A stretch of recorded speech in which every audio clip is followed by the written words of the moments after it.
I don't know what you say anytime that you wake up in the morning and through the day and towards evening about yourself, whether you appreciate yourself or whether it is that you talk bad about your own self.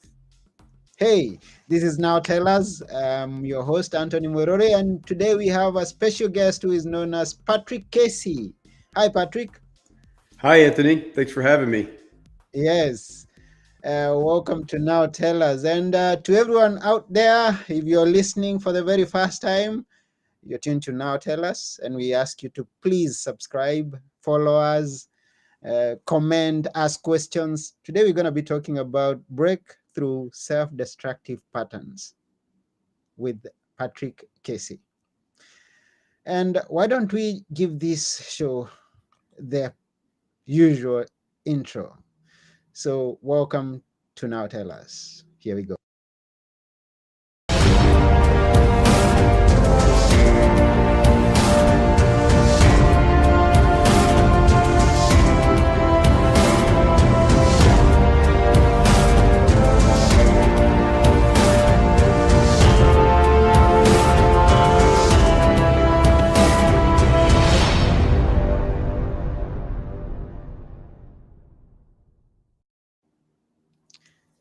Hi, Patrick.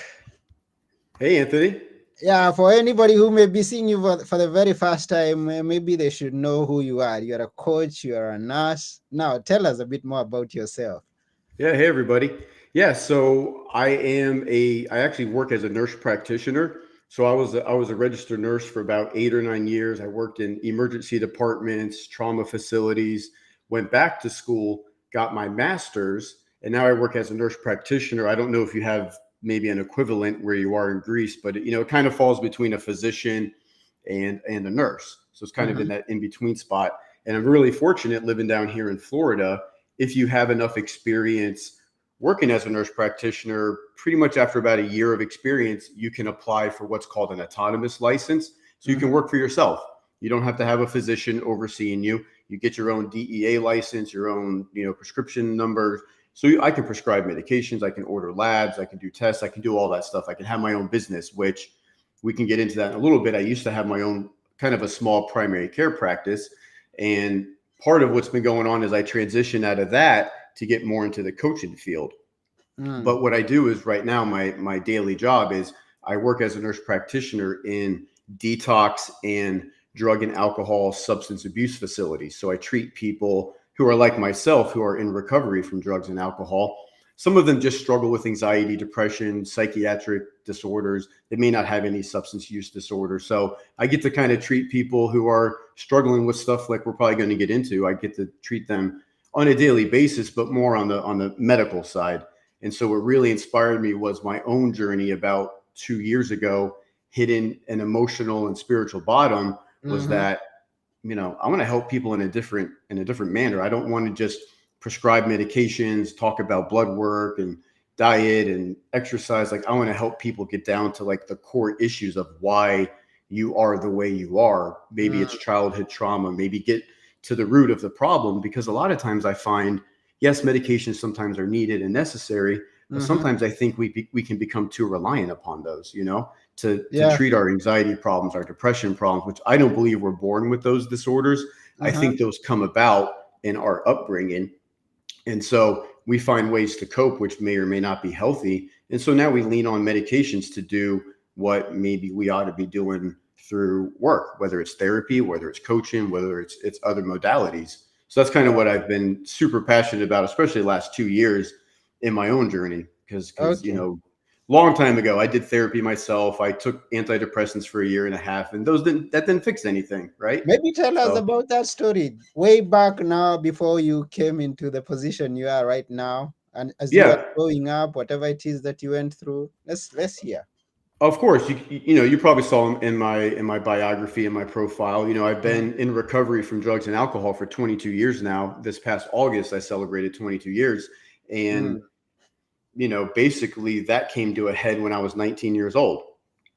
I always tell the story. My parents went out on a Friday night. They were in a bowling league, and I was at home. I have two younger sisters, and I was babysitting my two younger sisters. Well, Okay. now, unbeknownst to any of them, I had been shooting up heroin for the past year, right? Oh, wow. Needle, dope, everything.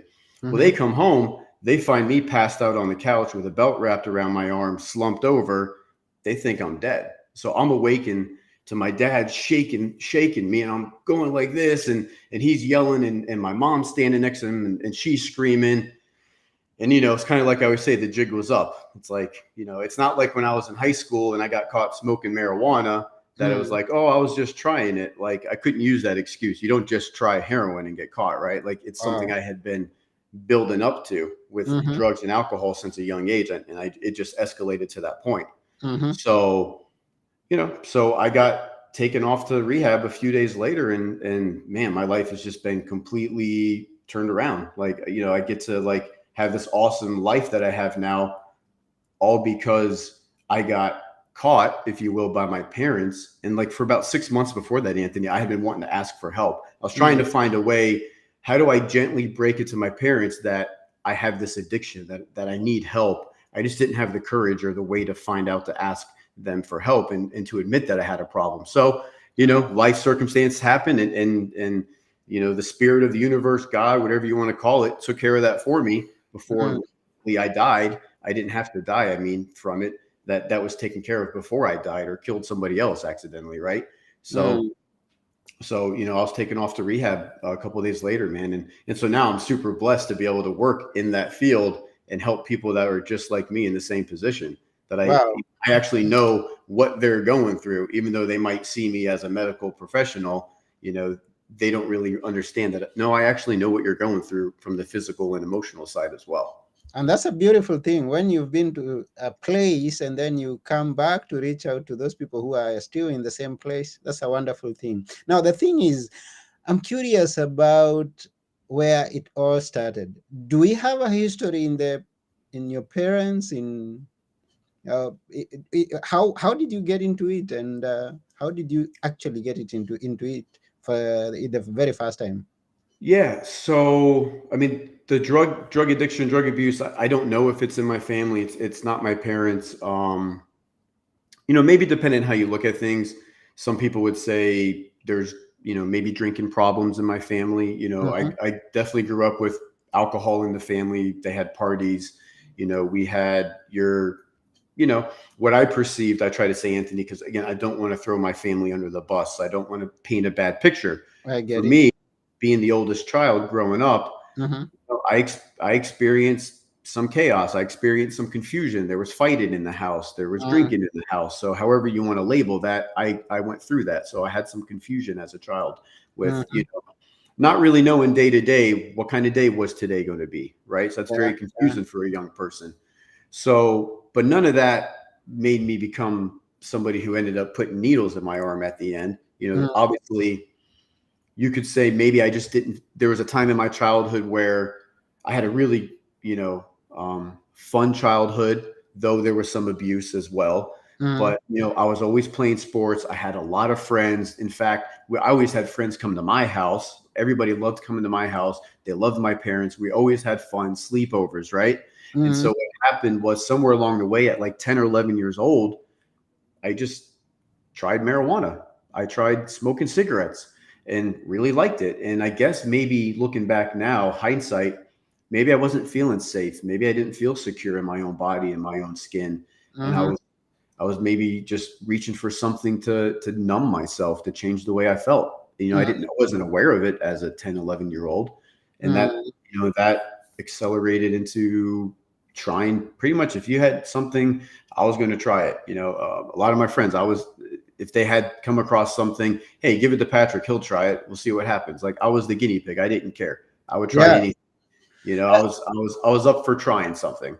Yeah, because I believe that it gets worse. Even if it's not coming from your family, it gets really worse once you get connected to people who are doing it already, your friends, your age mates who are experimenting with a lot of things. Then you get that opportunity to also experiment.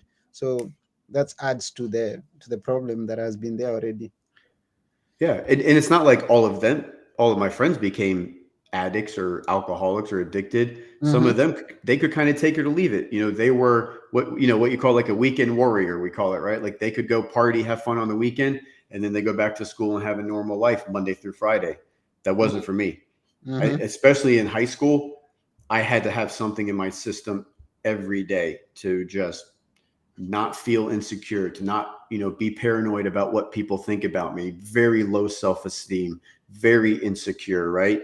I didn't know who I was. I was like a chameleon, Anthony. I tried to blend in and be with all the different crowds because I Mm-hmm. just didn't know who the heck I was and I wasn't comfortable being me. So if I Mm-hmm. could pretend to be like you and I saw the way you walked and the clothes that you wore and the shoes you wore and the people you talked to, if I would do those same things, then maybe I could be cool like you and maybe I wouldn't have to be me. Like I was in Mm-hmm. trouble all the time. I was, what we call a class clown. I was like sitting at the teacher's desk a lot of times. I had to write on the chalkboard during class and clean up after class because I was always in trouble. So I was always like, everybody knew me. All my teachers knew me by name, Okay. in every grade because I was always in trouble. I was just acting out. Yeah, tell us about your recovery. Now you got to rehab, and how Hmm. was that? I've had so many stories of many people who are in and out of it. Yeah. Was it straight for you? Did you? How was it? Yeah. Yeah. How was your experience? I don't know why, man. I don't know why. It clicked the first time. I walked in there Mm-hmm. and it was like the next morning when I realized. So when I woke up, when my parents found me and woke me up, right? And I woke up, Mm-hmm. they put me to bed, and go to sleep, and I passed back out. When I woke up the next morning, I didn't even know if what happened the night before was real. I thought it was a bad dream. So Mm-hmm. I'm kind of like looking around, like kind of foggy and looking around. I'm like, all right, well, I don't have any, the drugs aren't where I normally put them. So I'm kind of scratching my head and I go walking downstairs and my mom's on the kitchen phone and I hear her talking to treatment centers. And I go, oh crap, that really happened last night. It wasn't just a dream, right? It wasn't a Mm-hmm. nightmare. So but I had this feeling, the reason I bring that up is I had this feeling of like relief of, Okay. I'm caught. I don't have to run anymore. I don't have to hide anymore. So what happened was I got to the treatment center and that feeling continued with me of this, kind of like being on cloud nine, like, man, this is great. I'm 19 years old. I don't really know what this means. I'm not thinking, because I drink alcohol pretty badly too. I'm not thinking I'm never going to drink alcohol. The legal drinking age is 21 where I live. I'm Mm-hmm. thinking I'll probably get this under control and then I'll be able to like drink kind of normally. That's kind of what I'm thinking. But I'm just soaking up the moment, enjoying the fact that like I feel better. I'm having some relief. I feel like I'm going to be like a part of something big is kind of the feeling I'm having, right? I'm going to be a part of a bunch of, crazy, isolated people like me, but now we're all going to come together and now we can be a group and a club. Like, I don't really know what's going on really overall, but basically after about 5 days, to answer a little bit more of your question, after about 5 days, I wanted to get the hell out of there. I was done. And what was going on was I started having feelings again. I started remembering stuff again from the past. And I Mm-hmm. started going, I don't like this. And I wanted to go jump over that back wall and go get high and go drink because I didn't like what I was starting to experience because for so long I had been masking and numbing and putting this wall up and not feeling anything at all. And now Mm-hmm. I'm feeling stuff. And so I was faced with somebody that gave me that crossroads, go this direction or go that direction.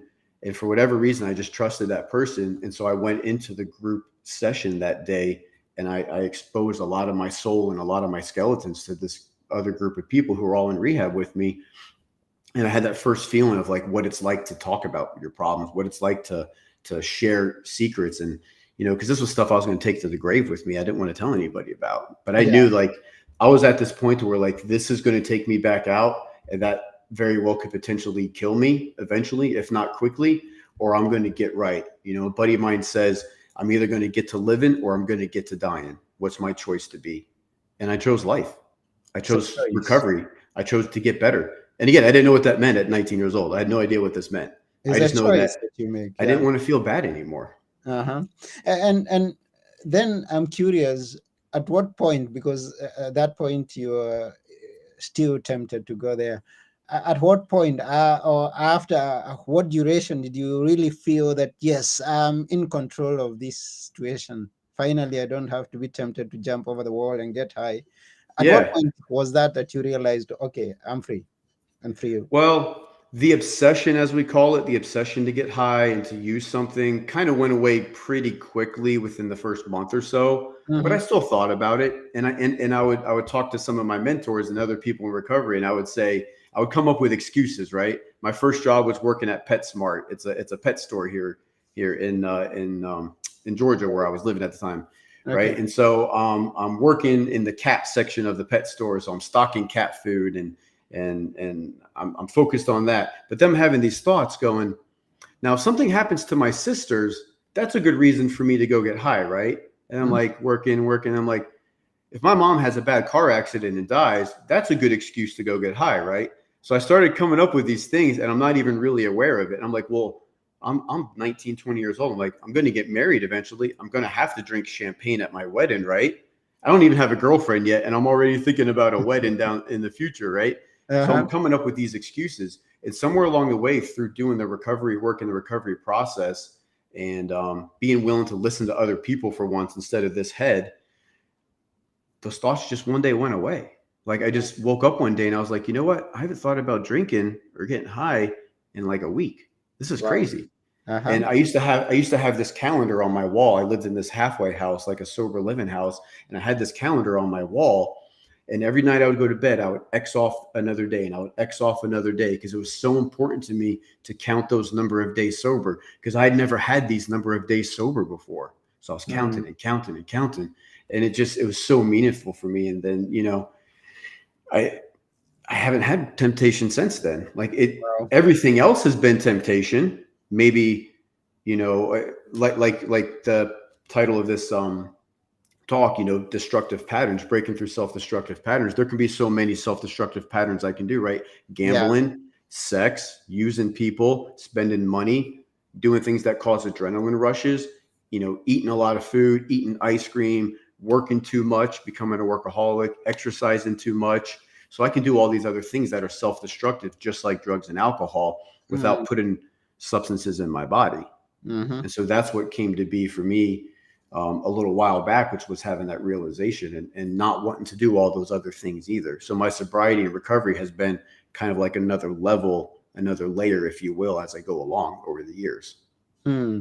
So you get free and you realize that you have the confidence to declare that you're free. Mhm. You're on your own now. You're not bound by addiction.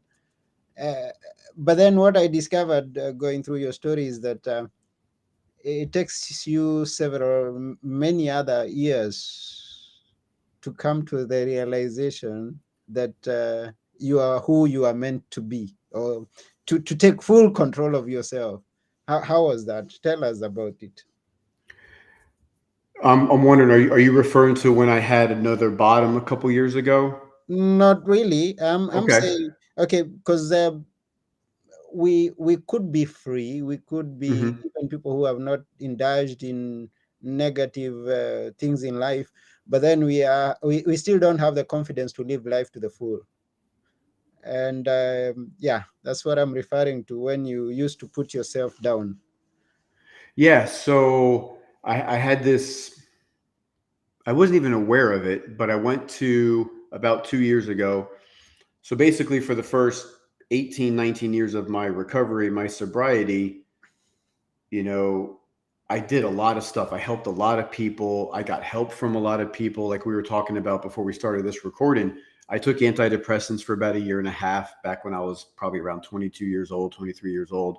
I went to therapy for a couple years to work on some stuff. And what happened was, I decided that I want better for my life. So I went back to school, right? I got my nursing degree and then I got married. And then we were married for 4 years. I moved from Georgia down to Florida, where I'm originally from. Mm-hmm. And that marriage didn't work out after about 4 years. So then I got divorced while I was getting my master's degree, which was a whole nother obstacle in and of itself. And I Mm-hmm. just kept going.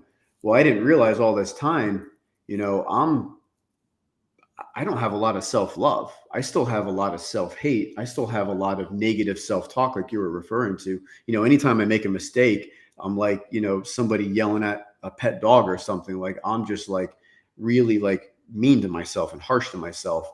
I get really irritated easily. I get angry. Somebody cuts me off in traffic. I always say I was kind of like a pot of boiling water, right? It's just Mm-hmm. about to boil over, and one little thing, and boom, I would just snap and explode, right? I'm Mm-hmm. going, this isn't who I got sober to be and grew up to be. This is a man. Like, this isn't the man I always envisioned myself being. What's Mm-hmm. missing? And I didn't know it. I'm not drinking. I'm not drugging. I don't smoke cigarettes. Really, my only vice or substance is coffee. I drink some coffee, daily, but like I'm not doing anything to like hurt myself. I'm very fit. I work out. I eat really well. Why am I being such a jerk? Why am I blowing up all the time? And then I got into a relationship, and that continued here and there with some of my emotional distress. But luckily, my I never took it out in this relationship I've been in now. We've been together for 7 years, and so what Mm. happened was my girlfriend, doing some work on herself, started following a lady who's a podcaster, but Okay. she's also a coach and a trainer. And she started following her, and she said, "Hey, she's having a live event in California." This was back in October of 2022. She said, I'm pretty shy. I don't kind of uncomfortable flying across the country and going to this. Would you come with me? And I said, "Sure, babe. Be like, I'm open minded. Maybe I'll get some self help or something out of it, right? I'm just going to support her." Well, I Mm-hmm. got way more out of it than she did in the end. And what happened was, after the long weekend, we started passing around a microphone. It's about 40 people, I think it was 40 something. And we were Mm. sharing about what we got out of the weekend, any emotional breakthroughs. And I'm holding the microphone, and I'm looking over to my right where she's sitting next to me. And I'm looking into her eyes, and I just start crying. And I say, "I just want to love myself like you love me. I want to love me the way that you love me. I want to look at myself the way that you look at me. Like, no one's ever looked at me the way you look at me." Mm-hmm. And I just broke down. And the lady facilitating, the coach, the podcaster, she said, this doesn't have to end this way. You don't have to have this major breakthrough realization and then go back home to your regular life. Mm. Like, she's like, whether you do it with me or someone else, like, you need to do something with this. Mm-hmm. And she said, "I can help you." And I just believed her, man. She spoke to my heart, and she spoke with her heart. And I just said, "I'm in, whatever that means." I know it's going to cost money because nothing's free. It's a service. So Yeah. I'm willing to do whatever this is. And man, it's just rocketed me over the last 2 years. I did this really intense 6-month course with her and a program with some other people. Mm-hmm. And it's just evolved and blown up. And I get into going, I want to do this. I want to do this coaching thing. Like, I want to be able to help everyday people rather than, I still want to help addicts and alcoholics, people with substance abuse problems, but I want to be able to help everybody. Like, I don't Mm-hmm. want to just like be on blinders, just helping recovery people like any of us that suffer with anxiety, overwhelm, stress, maybe like I was, like, just a little dissatisfied with life, not really quite sure what's going on. I want to be Mm-hmm. able to help those people too. And I always say, as a nurse practitioner, Anthony, I can only help people if you live in my state, because that's where I'm licensed. As a Okay. coach, Mm-hmm. I can talk with people like you in Greece, right? Like, as long as you have internet connection, we can do a Zoom call and do a whole bunch of awesome work and have a whole bunch of breakthroughs, because that's what worked for me. I was in Yeah. Florida. She was on the other side of the country in California. And I just had one breakthrough after another because of all the work she gave me to do. And I want to be able to pass that on to somebody else. Oh, wonderful. So now tell us how to break through these self-destructive patterns, please. Do you have maybe some tips, ideas, a list that you are going to give us to go home with? Yeah, I can give you a couple things. First off, I do have a free course on this that's titled "The 3 Steps to Breaking Through Self-Destructive Patterns." If you just go to patrickcaseyjr.com, plug in your name, and then it'll take you to the course. It's a 60-minute course. You can watch it on your own time, and you'll have it forever. It's free. You can watch that. So that's one thing to do to get more detailed. But kind of the surface level is, the first step is you got to hit bottom. If you haven't hit bottom, you haven't got to that point like I was at, where I was just done. Like, something's got to change. And again, this happened when I was 19 years old, and it happened again about 2 years ago while I was sober, which had nothing to do with drugs and alcohol. I hit another bottom. So you have to hit bottom first, right, Anthony? Because if you haven't hit bottom, if you don't need the help, you're not going to be willing to do the really difficult things that are going to be asked of you, right? Mm. You're just going to kind of think maybe sort of I can do some of these things and like a buffet style, take what I want, maybe leave the rest there. Like, no, if you really want to get down and dirty, you have to hit that bottom first. Otherwise, you're not going to be willing to do it. And then the second step in it too is you have to get the self-awareness that you're done being unhappy. Like Mhm. you have to come again, further realization that I'm not going to be unhappy any longer. You know, it's kind of like I have to ask these questions, right? Am I feeling discouraged? Am I feeling frustrated? Maybe I'm just feeling exhausted. Maybe I use abusive language towards myself. I'm constantly complaining, negative all the time. I don't know if you ever have anybody in your life like this, but like some people are just always negative, right? You Yeah. ask somebody, like they went on a vacation. Hey, how was your vacation? Oh, it was great. But when I was at the airport, this happened and this happened. Then when I got there, this thing happened and this person was doing this was doing that. And it's like, I thought you had a good time. All I'm hearing is like 90% of the bad stuff. So it's like if you're at that point too, we got to start getting that shift back towards the positive stuff, right? And then the third step, which is coming up with a strategic action plan. And that's something you do with somebody like me or somebody who's a coach in the world that can help you come up with that action plan, which again is going to be personalized for everybody Mhm. because it's not one size fits all, right? And there's a whole bunch of free resources out there. If you're kind of sort of like, well, I don't want to really spend the money on a coach, or maybe I've spent a bunch of money on therapy and medications, I don't really want to put out any money anymore. There's some good free resources like podcasts like this and other podcasts that help people, books. There's some other things I give people do like an appreciation journal where you write down everything that you appreciate. And then you can also write down goals and things you're looking forward to every day, right? So it kind of gets that positive mindset into looking forward to positive things happening instead of always dreading on the negative. And Mm. so, you know, I kind of tell people like, if you could listen to a podcast, read a book, have it change your life, you would have already done that by now. But like, if you're like me, you have to have somebody that can walk you through and guide you through a lot of these things. Just like in recovery, I had people walk me through, hold my hand, walk me through recovery. I've had people like my coach and other members of my group hold my hand and walk me through that as well and lead the way. So that's where the coaching aspect comes into play. So, breaking through self-destructive patterns, it's not easy. I always say if it was easy, everybody would do it. But those are somewhat kind of like the basic surface levels thing. And it's really just coming down to, like, again, with the step 2, when you cultivate self-awareness that you want better, you have to believe that you deserve better. Mm. Or you're just walking around going, well, this is just life and this is just the way it is. It's always going to be like this. And I Mm. used to think that in my addiction before my parents found me the way they found me. I was like, well, I guess I'm just an addict and it's just going to be like this forever. I Mm. didn't know. I just had to ask for help. I didn't have the courage to ask for help. And a lot of people out there listening to us right now may not have the courage to ask for help. So our message, right, is to inspire people to ask for help, no matter where that is. Ask somebody for help, even if you don't know what the heck that looks like. Even if you don't know what you're asking for, because you might be like me, where it's like, I don't even know what the problem is. I just know there's a damn problem. You just cry, help. Help me. Help me. Now, I'm curious because you started by you have to hit bottom, and it appears like it's a choice. Going to the bottom is a choice. Is that how it is? Or do you say, I mean, tell us. I don't think hitting bottom is a choice. Mm-hmm. We have the choice to go to another bottom, right? Like they say, like I was told, you can put down the shovel and stop digging anytime you want. Yeah. Or you can get off the elevator anytime you want. As the elevator is going down, you can get off on the next floor. So Mm-hmm. I think that part is a choice. I think getting to a bottom is not a choice, other than if you want to say it prior to that, it was a choice because the choices we made got us to that bottom.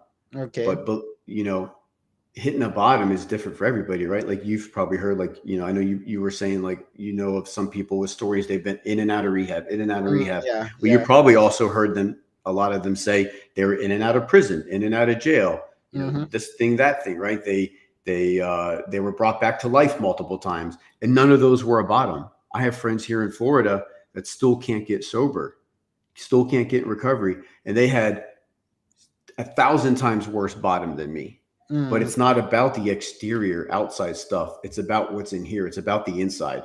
It's It's a, about it's that a, spiritual bottom. It's about that emotional bottom. And I had hit that bottom 6 months before I hit the next bottom, right? When my parents okay. found me, because I was already at a bottom saying, I know I don't want to be doing this. I shouldn't be doing this. I need to get help. That was one bottom. And then 6 months later, because I kept digging, I hit another bottom and I And was I done. think getting to that bottom is a matter of surrender, complete surrender, saying, I'm 100%. yeah, I have no power to myself. That's the point that you ask for help and you say, this is the lowest that I can get, and the only way is up. You accept the fact that you're down, and the only way is up. Yep. Yep. I'm powerless. We always say if this brain got me to where I was to that bottom, this Mm-hmm. brain alone is probably not going to get me out of that bottom. Mm-hmm. So I need somebody else, right, to grab me, pick me up, or at least help me back up on my feet. And then I can get a little better, get the cobwebs clear, get unfoggy and clear headed. And then my brain can start kind of functioning well again. And then I can start to get back on a path to where, like you said, I finally reached that point to where it's like, cool, I'm good. I can be a little more independent now. Mm. That's good. That's good.